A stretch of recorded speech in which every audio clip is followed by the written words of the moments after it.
बताओ, एक खासदार यहाँ से चुन के गया, एक भी डायरेक्टर बना सकता है क्या? 2 खासदार गए, एक भी डायरेक्टर बना सकता है क्या? चेयरमैन बना सकता है क्या? अरे तुम्हारा कब्रिस्तान नहीं दे सकता तो चेयरमैन क्या बनाएगा? मुस्लिम उम्मीदवार, लेकिन सेकुलर कोई मुसलमान को वोट देना ऐसा नहीं है। वो कोई भी काका मामा नाना भी हुआ, अगर सेकुलर है, कांग्रेस और राष्ट्रवादी का उम्मीदवार है, इंतजाम खिलाओ ताकि वो दहीफळा अँड मेट्रोफिनिक्स मल्टी स्पेशालिटी हॉस्पिटल हृदयावरील सर्व शस्त्रक्रिया येथे मोफत होणार आहे। मोफत एंजिओग्राफी व एंजिओप्लास्टी शिबिर। वाढती रुग्ण संख्या लक्षात घेता रुग्णालय प्रशासनाचा शिबिराचा कालावधी वाढवण्याचा निर्णय। शिबिर आता 31 ऑगस्ट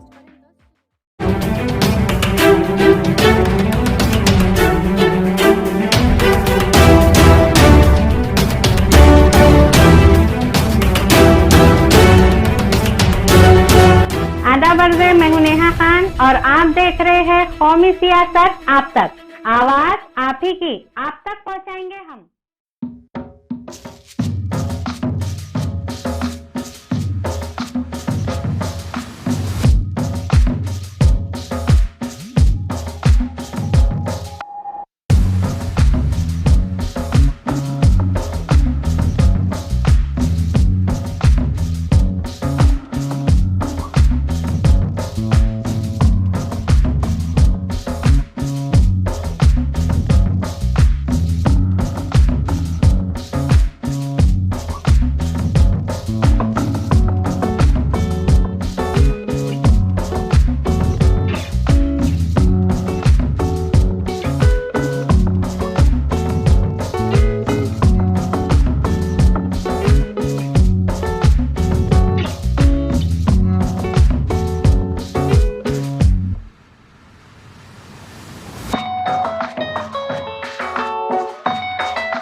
हेलो, देखो भाई, अपनी को ये मीटिंग का मकसद है कि अपना मेन मुद्दा जो है अपने मसले का, अपने एरिया का मेन मुद्दा अपना सबसे पहले कब्रिस्तान का है।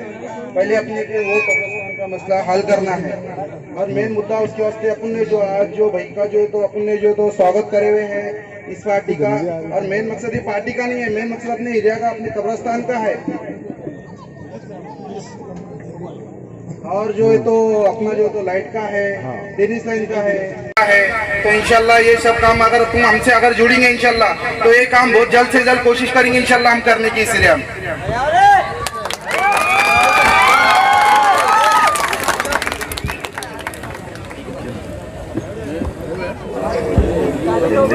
मराठी बोलता आज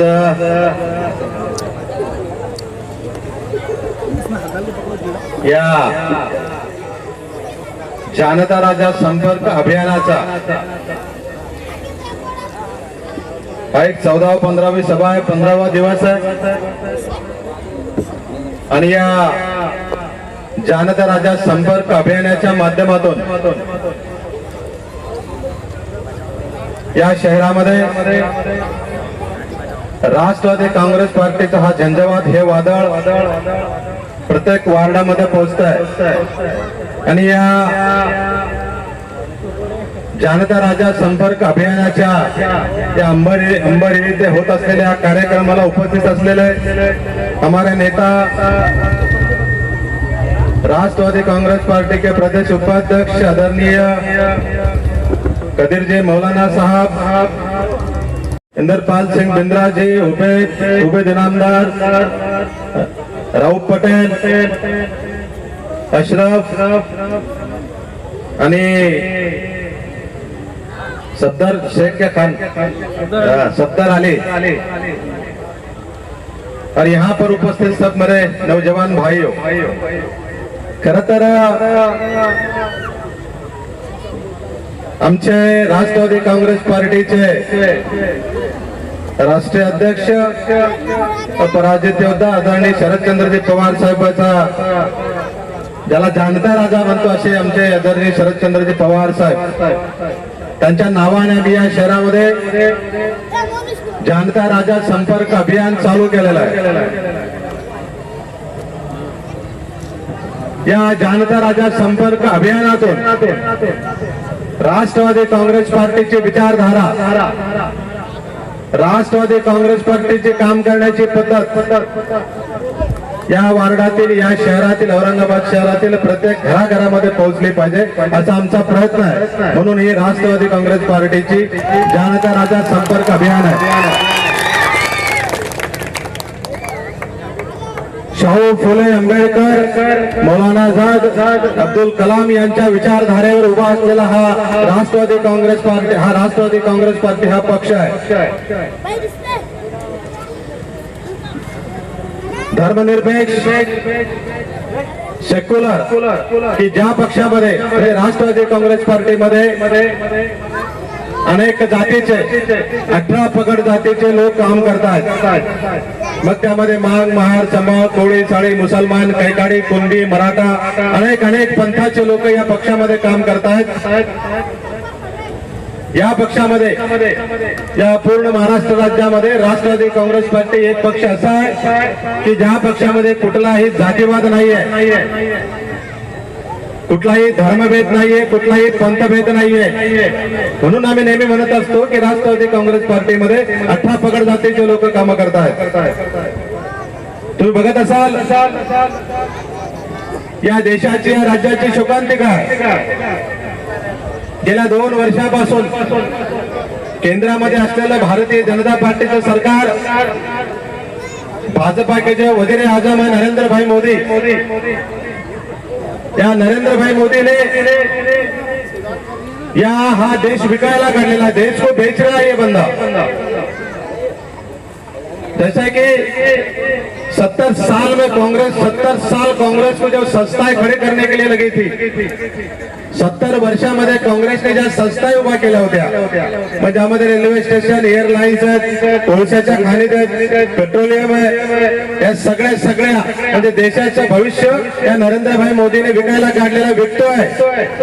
काही टक्के लोकांच्या फायद्यासाठी. कुछ लोग जो ऐसे हैं जैसे अंबानी है, अदानी है, इन लोगों के फायदे के लिए ये भारतीय जनता पार्टी का वजीर आजम देश को बेच रहा है, अपने बच्चों का अपना भविष्य बेच रहा है. अभी तक इस देश के 400 रेलवे स्टेशन, 150 रेलगाड़ियां, 160 कोलसे के खदाना, ऐसे कई पेट्रोलियम, कई सारे ऐसे बैंका, कई सारे जो देश की जो संस्था है ये नरेंद्र भाई मोदी अबानी और अंदानी को बेच रहा है. मला सांगा, आपलं पुढचं भविष्य आहे, आपले दिवस संपले, पण येणारे दिवस कसे असतील या चिंता करण्याचा विषय आहे. सोचने की बात है मेरे भाइयों.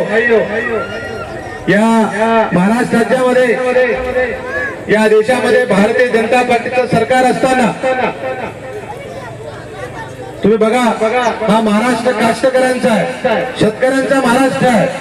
या महाराष्ट्रामध्ये, महाराष्ट्र फार दूरचा विषय, पण आपल्या औरंगाबाद शहरामध्ये सुद्धा कितीतरी लोक असे आहेत की सकाळी कामाला गेला तर संध्याकाळी हाताची आणि तोंडाची गाठ पडते.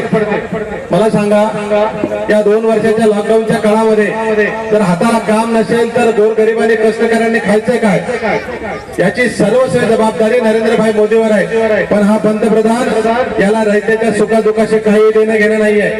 याच भारतीय जनता पार्टीचे मंत्रीगण आपण बघतो, तू दूरदर्शनवर बघत असाल, पेपर मध्ये वाचत असाल की या भारतीय जनता पार्टीचे मंत्री सत्कार समारंभ ओला पार्टी यामध्ये मशगूल आहेत. म्हणून मी म्हणतो की या भारतीय जनता पार्टीला सत्तेत राहण्याचा नैतिक अधिकार नहीं है. इन्होंने खुर्ची खाली करना चाहिए, लेकिन ऐसा होता नहीं. त्यासाठी आपण तुम्हाला सगळ्यांना राष्ट्रवादी काँग्रेस पार्टीचा ध्वजाखाली एकत्र येऊन राष्ट्रवादी काँग्रेस पार्टीचा ध्वज हातात घेऊन आपले राष्ट्रवादी काँग्रेस पार्टीचे राष्ट्रीय अध्यक्ष आदरणीय शरदचंद्रजी पवार साहेबांचे हात बळकट करावा लागेल. राष्ट्रवादी काँग्रेस पार्टीची ताकद या शहरामध्ये या राज्यामध्ये वाढवावं लागेल, तरच भारतीय जनता पार्टीचे या नरेंद्र मोदीला आपण खुर्चीवरून खाली ओढू शकू.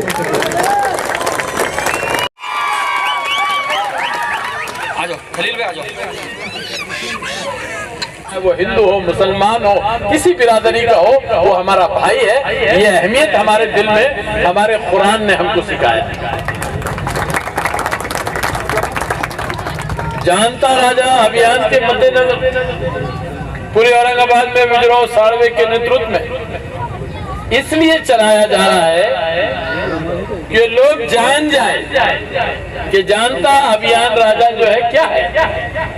एक ऐसा नेता है इस मुल्क के अंदर पैदा हुआ जिसका नाम शरद पवार है, और ये ऐसा नेता है जो हर समाज के नाल को जानता है, उसके मसले को जानता है, उस मसले का हल निकाल के उसकी समस्या का समाधान कैसे निकालना चाहिए, ये वो जानता राजा है. ये अभियान का काम हमारे विजयराव साळवे ने यहाँ पे शुरू किया. वे मुस्लिम समाज है, दलित समाज है, मराठा समाज है, ओबीसी समाज का कुछ जयमाली समाज है, तेली समाज है, कोड़ी समाज है, छोटे छोटे जात बिरादरी के जो कोई समाज है, उन लोगों की जो मसाइल है, जानता राजा अभियान के मद्देनजर इस बात को बताया जा रहा है कि हम कितने कीमती है और हमारा वोट कितना कीमती है. हमारी गैर समझ से, हमारी जज्बात से जो अधिकार एक अच्छा नुमाइंदा चुनने के लिए हमको दिया गया है, हमने 7 साल में आमदार भी चुना और खासदार भी चुना. कसम खा के बोलो, मैंने अभी तुम्हारा वो लेटर कब्रिस्तान का पढ़ा, एक लेटर इम्तियाज जलील का भी इसमें है.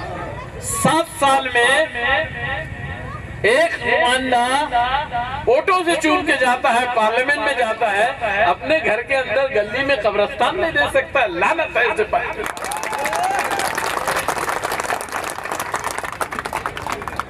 सवाल ये है कि मैं कोई टिप्पणी करने के लिए यहाँ नहीं खड़ा हूँ.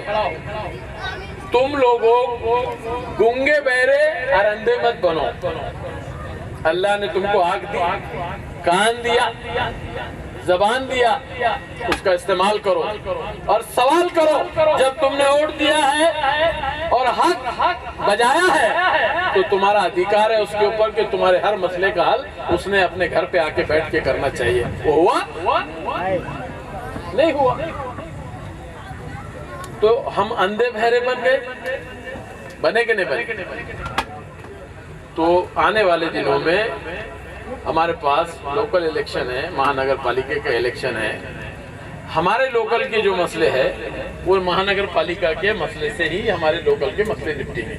चाहे वो कब्रिस्तान का मसला हो, चाहे लाइट का मसला हो, पानी का मसला हो, ड्रेनेज का मसला हो, या रास्तों का मसला हो, या बच्चों के खेलने से जुड़ा हुआ ग्राउंड का मसला हो. एक नई बस्ती है, पहली बार ये जो है तो यहाँ पर लोग आ रहे हैं, उनको सहूलत मिलनी चाहिए. ये हमारी जिम्मेदारी है कि जाकर देखना चाहिए कि लोग क्या परिस्थिति में हैं. लेकिन हमने कब देखना? परसों जब तुम लोग मेरे पास आया, सवाल आपने किया, ये सवाल आपने मेरे को कभी 7 साल में नहीं किया. मेरे को अगर 7 साल में आके करते तो अभी तक अल्लाह के फजल से कब्रिस्तान तुम्हारा बना हुआ होता. क्या बोलते हैं? लेकिन नहीं किया. तुमको लगता है खासदार करेगा? ये आमदार का काम है। भाई मेरे, एक खासदार चुन के जाने से हिंदुस्तान में कुछ इधर उधर नहीं होता। इसलिए वो जमातों और उन पार्टियों को लाना चाहिए जो हिंदुस्तान में से पार्लियामेंट में एक ताकत में बैठ के किसी मसले को हल करना हो तो उनकी ताकत हो। एक खासदार दो खासदार जाके बोल मारते बैठे हुए पार्लियामेंट में, कौन पूछे उनको? उनकी क्या हैसियत है? क्या नुमाइंदगी कर रहे तुम्हारी? तुमको अपनी नुमाइंदगी के अंदर में महानगर पालिका में जब तक तुम सत्ता पक्ष का कारपोरेटर नहीं बनाते हैं,